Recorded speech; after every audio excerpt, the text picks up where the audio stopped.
scratching their heads, wondering what was the word salad that, like, Kamala Harris. Trump carried her by like what? She was like 8 points under. She very much underperformed. Hey guys, really quick. Her hands are still bleeding from holding on to Donald Trump's voting.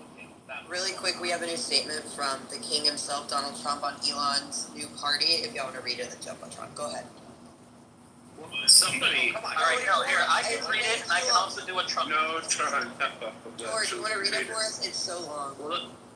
Let me say real quick. Somebody said, that George Soros took over the Democrat Party and, kind of made it what it is. And it was like, we need a Soros on the right, and Elon was like, yeah, that's going to be me, and then like, oh, actually, psych, I'm just going to go start my own party. Well, not just that, BP.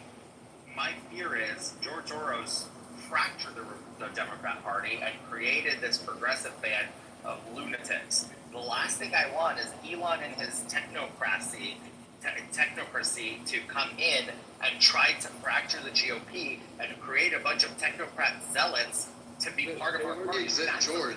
They already exist, bro. Like, that's part of the problem. They already exist. They're barely there.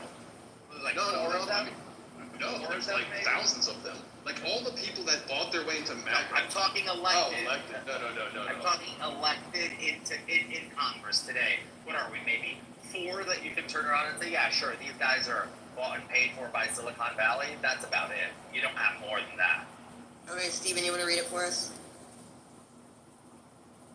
Sure. All right, here we go. Donald J. Trump.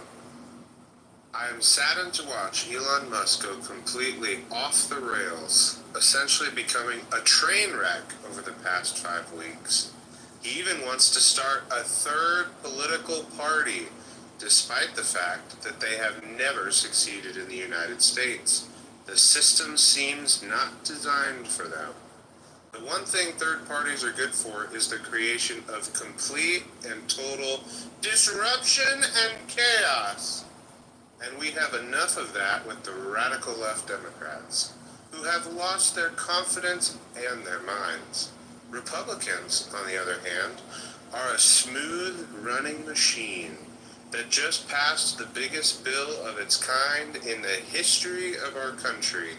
It is a great bill, but unfortunately for Elon, it eliminates the ridiculous electric vehicle mandate, which would have forced everyone to buy an electric car in a short period of time.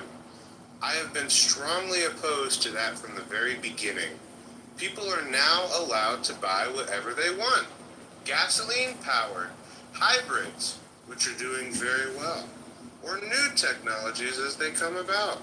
No more EV mandate. I have campaigned on this for 2 years, and quite honestly, when Elon gave me his total and unquestioned endorsement, I asked him whether or not he knew that I was going to terminate the EV mandate. It was in every speech I made and in every conversation I had. He said he had no problems with that. I was very surprised. Additionally, Elon asked that one of his close friends run NASA, and while I thought his friend was very good, I was surprised to learn that he was a blue-blooded Democrat who had never contributed to a Republican before. Elon probably was also.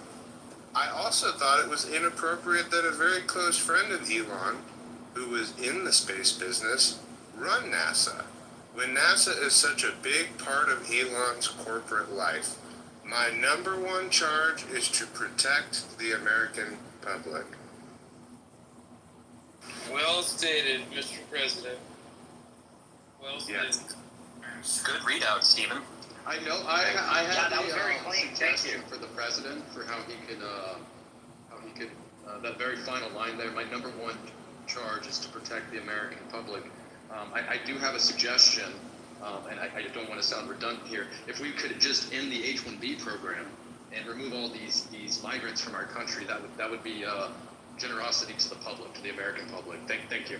I think that would undermine America's interests, and I can explain why. Although I don't believe in the expansion of H-1B, I do believe it's vital for us to remain competitive, especially with the races